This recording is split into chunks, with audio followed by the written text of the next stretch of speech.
Hello student, welcome to ई गुरुकुल ज्ञान। एक बार फिर से मैं आपके सामने क्वेश्चंस की सीरीज लेकर आई हूँ। आज हमारा पार्ट है 5th। इसमें मैंने कोशिश की आपके लिए क्वेश्चंस जो है आपके कॉम्पिटिटिव एग्जाम में पर्यायवाची विलोम शब्द भी आते हैं, तो आपके लिए मैं आज एक तरीके से कह सकते हैं कि जो आपके वर्ड मीनिंग होते हैं उस तरीके के क्वेश्चन पर्यायवाची विलोम शब्द में लेकर आई हूँ। तो बढ़ते हैं अपने सीरीज की तरफ। पहला क्वेश्चन है हमारा यहाँ पर हम दो चीजें जानेंगे। एक तो हम विलोम शब्द और पर्यायवाची सीखेंगे, साथ ही साथ इसका मीनिंग भी जानेंगे, क्योंकि शब्दों का अगर मीनिंग हमें पता हो तो हम आसानी से आंसर तक पहुंच जाते हैं। यहाँ पर दिया गया अक्षत किसका विलोम, किसका विपरीतार्थी शब्द है।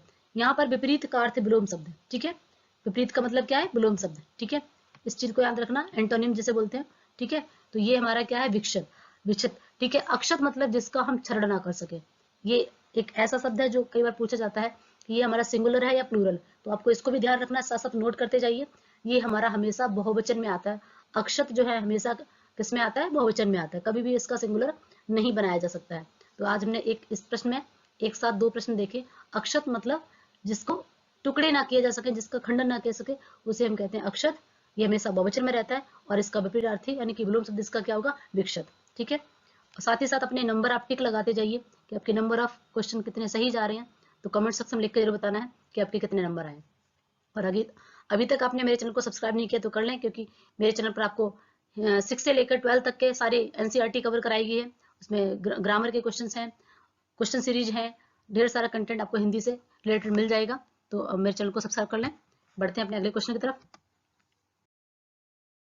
निम्न में से किस शब्द का विलोम अगम है, ठीक है। मतलब ऐसा कौन सा शब्द है जिसमें आपको अगम, इन चार में से ढूंढना है। अगम का विलोम क्या होगा, दुर्गम, जहां पहुंचना कठिन हो, जहां पहुंचना कठिन हो से क्या बोलते हैं, दुर्गम, ठीक है। दुर्जय जैसे जीतना कठिन हो, अजय जो हमेशा जैसे जीता ना जा सके। तो क्या हो जाएगा इसमें से, ऑप्शन बी, सुगम, ठीक है। अगम मतलब कठिन और सुगम मतलब आसान। ऊहापोह का पर्यायवाची क्या होगा। अब यहाँ पर ये शब्द बहुत लोगों के लिए आसान हो सकता है और कुछ लोगों के लिए कठिन होगा। कठिन उन लोगों के लिए क्योंकि एक क्षेत्रीय भाषा का शब्द है, ठीक है। क्षेत्रीय भाषा का शब्द है ऊहापोह। ऊहापोह का मतलब होता है जब हम बहुत ज्यादा प्रॉब्लम में होते हैं, हमें पता ही न चले कि हम क्या करें। एक तरीके से आजकल आपने सुना होगा कि हम लोग बोलते हैं पजल हो गया मैं, तो किसी काम को जब उसका आंसर नहीं आता है तो हम पजल हो जाते हैं। तो वही असमंजस्य की स्थिति जो है वो कहलाता है। कई जगह क्षेत्रीय भाषा का शब्द है, तो आम बोलचाल में बोलते रहते हैं ऊहापोह, ठीक है। तो यहाँ पर क्या है, ये असमंजस्य, ठीक है। उत्कंठा का पर्यायवाची क्या होगा, लालसा, उत्पन्न, उपेक्षा, उल्हाना, क्या होगा। करेक्ट आंसर बताना है आपको। करेक्ट आंसर क्या है हमारा, लालसा। पर्यायवाची देखना है, ध्यान रखना है। पर्यायवाची विलोम शब्द, विलोम शब्द उल्टा होता है, पर्यायवाची उसी शब्द के अन्य भी मीनिंग हो सकते हैं, ठीक है। इंद्राणी का पर्यायवाची क्या है, ठीक है। राधा, मीरा, गौरी, सची, ठीक है। तो बहुत ही आसान है, आप आराम से देखकर ऑप्शन बता सकते हो कि इंद्राणी का जो है पर्यायवाची क्या होगा। क्या है आंसर हमारा, सची, ऑप्शन डी। सचिपति किसका पर्यायवाची है, आपको आंसर बताना है कमेंट सेक्शन में। सचिपति किसका पर्यायवाची है। निम्न में से ईस्ट का पर्यायवाची क्या है, ठीक है। ईस्ट काम में, अभिप्रेत, अभीष्ट या फिर ये सभी। ईष्ट देव बोल देते ना इस तरीके से आप, तो वही बताना है कि आपको यहाँ पर इसका पर्यायवाची क्या होगा। उम्मीद है कि आपने अपना करेक्ट आंसर लगा लिया होगा। तो करेक्ट आंसर है हमारा ये सभी। निम्न में से इंद्र का पर्यायवाची शब्द नहीं है। इंद्र का बताना है आपको, इसमें से पर्यायवाची कौन सा नहीं है। इस शब्द को आपको ध्यान से देखना है। कई बार क्या होता है कि ये जब शब्द आते हैं ना, तो हम जल्दी में देखते नहीं है और ऑप्शन देख के टिक लगा लेते हैं। ये जो नहीं पूछा गया है, ठीक है, इसको ध्यान रखना है। देखो, सुर प्लस इंद्र, ठीक है। सुर मतलब देवता, देवताओं के इंद्र। देव प्लस ईश, देवेश, ठीक है। तो यहाँ पर भी देवत, और सुर प्लस ईश यहाँ पर भी। तो ये तीनों के तीनों ऑप्शन जो है वो किसके हैं, इंद्र के, ठीक है। आपको याद भी कर लेने, सुरेश, देवेश और सुरेंद्र, ये सभी इंद्र के पर्यायवाची है, लेकिन विष्णु इंद्र का पर्यायवाची नहीं है। नेक्स्ट क्वेश्चन है हमारा, आरोग्य का पर्यायवाची, आरोग्य, ठीक है। आरोग्य का पर्यायवाची क्या होगा, पर्यायवाची बताना है। आरोग्य मतलब जो रोग रहित हो उसको बोलते हैं। बीमार, अशांत, निरोग या फिर इनमें से कोई नहीं। बहुत ही आसान है, आपने आंसर अपना लगा लिया होगा। इसका आंसर क्या है हमारा, निरोग। निरोग ध्यान रखना है, ये आपको देखना है करेक्ट शब्द में। यहाँ पर ये प्रश्न तो आसान था, लेकिन यहाँ बच्चे ज्यादातर 90% में अपनी क्लास में भी देखती हूँ कि बच्चे यहाँ गलतियां करते हैं। निरोग में क्या कर देते हैं, ये वाला जो है इस पर छोटी की मात्रा लगा देते हैं, जबकि करेक्ट में क्या आएगा आपका, बड़ी की मात्रा। ये ध्यान रखना है आपको। शब्द शुद्धि में ये क्वेश्चन बहुत बार पूछा जाता है, ज्यादातर बच्चे इसमें गलतियां करते हैं, बड़ी की मात्रा आती है, छोटी की मात्रा नहीं आती है। आली का पर्यायवाची क्या होगा, ठीक है।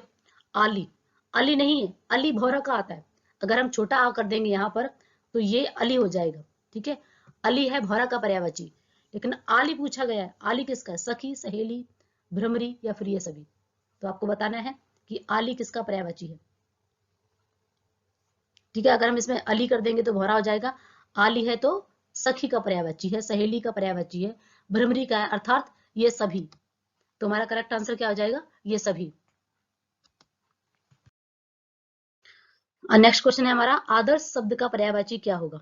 आदर्श अपने आप में एक शब्द है, ठीक है। इसमें क्या बताया गया है कि कौन सा एक पर्यायवाची शब्द है, इसका बताना है आपको। करेक्ट आंसर क्या है, प्रतिमान, ठीक है। आदर्श मतलब क्या है, पर प्रतिमान। नेक्स्ट क्वेश्चन, अतिवृष्ट का विलोम क्या होगा। अतिवृष्ट, अत्यधिक वर्षा, ठीक है, अतिवृष्ट। तो इसका आपको बताना है, विलोम शब्द बताना है, पर्यायवाची नहीं बताना है, विलोम शब्द। तो करेक्ट आंसर क्या होगा, अनावृष्टि। करेक्ट आंसर है हमारा अनावृष्टि।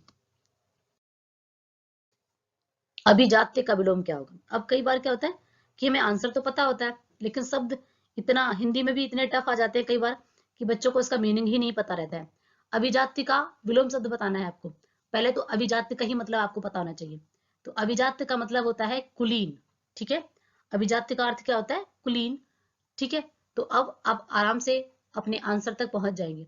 यहाँ पर आपको बताना है विलोम शब्द, ठीक है। क्या बताना है, विलोम शब्द। तो अभिजात्य का मतलब कुलीन होता है, तो यहाँ पर आप उम्मीद है कि अपने आंसर तक पहुंच गए होंगे। क्या हो जाएगा, अकुलीन, ठीक है। ध्यान रखना है, अभिजात्य, ठीक है।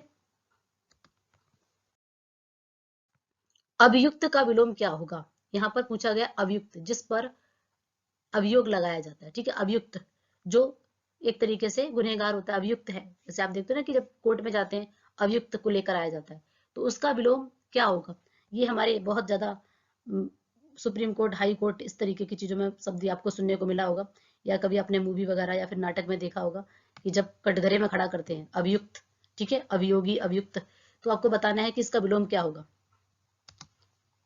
इसका होगा निरपराध, जिसने अपराध ना किया हो, जिसने अपराध किया हो अभियुक्त, जिस पर अभियोग लगाया अभियुक्त कहलाता है। नेक्स्ट क्वेश्चन है हमारा, अपकार का विलोम क्या होगा। बहुत आसान प्रश्न है, ये वाला पूछा जाता है, लेकिन आसान के साथ साथ ये बहुत ज्यादा रिपीट भी होता है क्वेश्चंस में। अपकार का विलोम होता है उपकार, ठीक है। लेकिन इसका वन वर्ड ज्यादा इंपॉर्टेंट है। अगर वन वर्ड की हम बात करें तो वन वर्ड में जो हमारे उपकार को मानता है, ठीक है, उसको क्या कहते हैं, और जो उपकार को नहीं मानता है, इन दोनों का आंसर आपको बताना है। वन वर्ड क्या होता है, कमेंट सेक्शन में लिख के बताना है। किए गए उपकार को मानने वाला और जो आपके उपकार को ना मानता हो उसको क्या कहते हैं, ठीक है।